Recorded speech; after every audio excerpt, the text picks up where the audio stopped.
The Springfield 3 case is one of the most puzzling, unsolved disappearances in U.S. history. On June 7, 1992, friends Suzanne "Susie" Streeter, 19, and Stacy McCall, 18, celebrated their high school graduation in Springfield, Missouri. After attending a series of parties, they decided to spend the night at Susie's home, where she lived with her mother, Cheryl Levitt, 47. This seemingly safe decision would become the last known sighting of the three women. The following morning, Stacy's friends arrived at the home to make plans for a group trip to a water park. They found the house eerily quiet.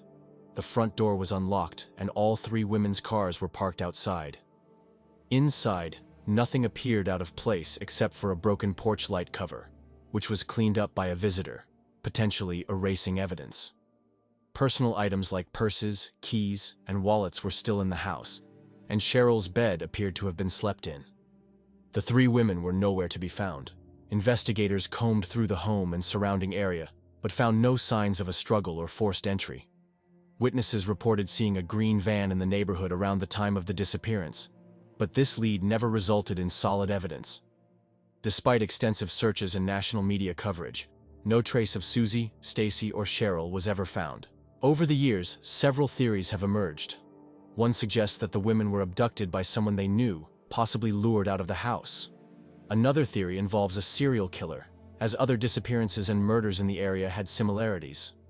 Some suspect that Susie and Stacy, being young and outgoing, may have been the primary targets, with Cheryl being collateral damage for being in the wrong place at the wrong time.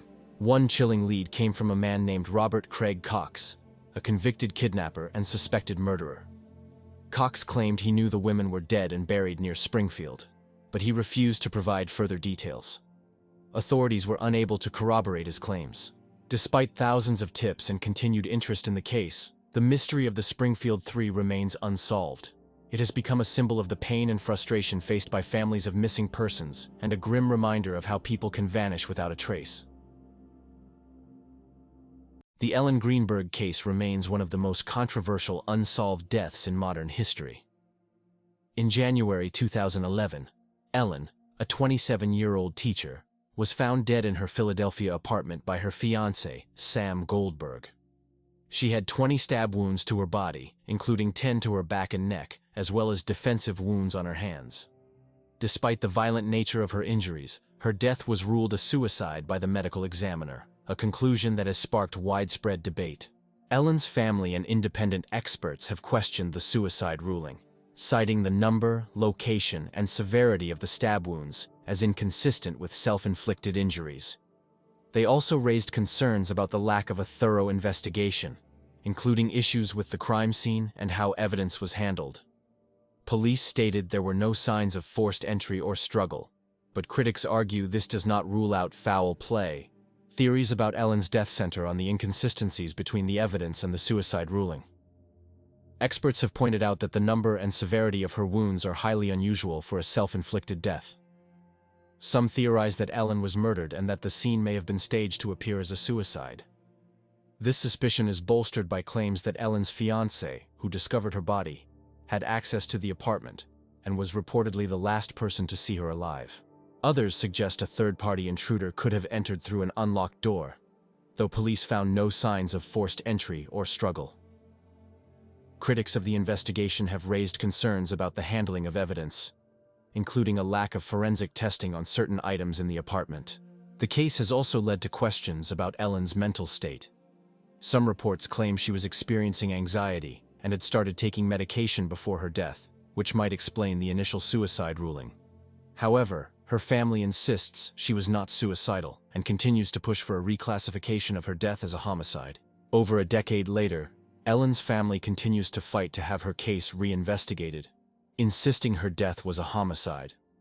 The case has drawn significant public attention, fueling ongoing discussions about justice, forensic science, and investigative accountability.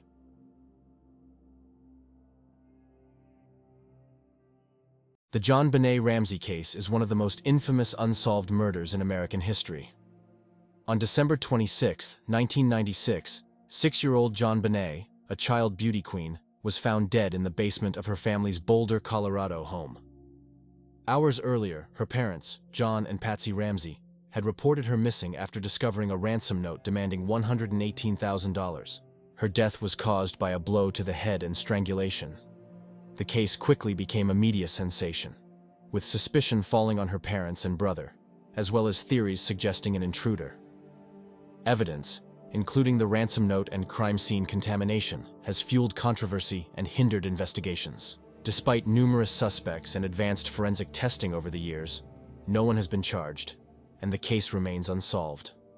The John Benet Ramsey murder continues to captivate the public, symbolizing the challenges of high-profile investigations and the quest for justice.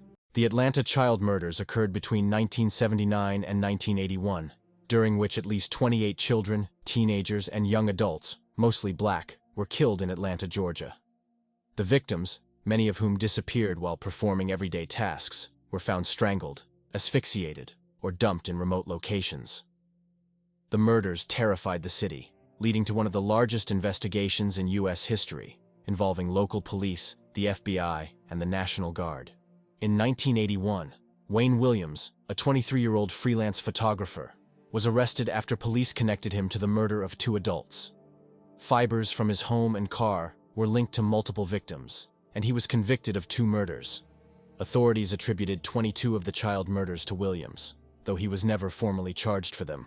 The case remains controversial, with some believing Williams was wrongly accused or that he didn't act alone. In 2019, Atlanta reopened the case to apply modern forensic techniques, but questions about the true extent of Williams's involvement remain unanswered.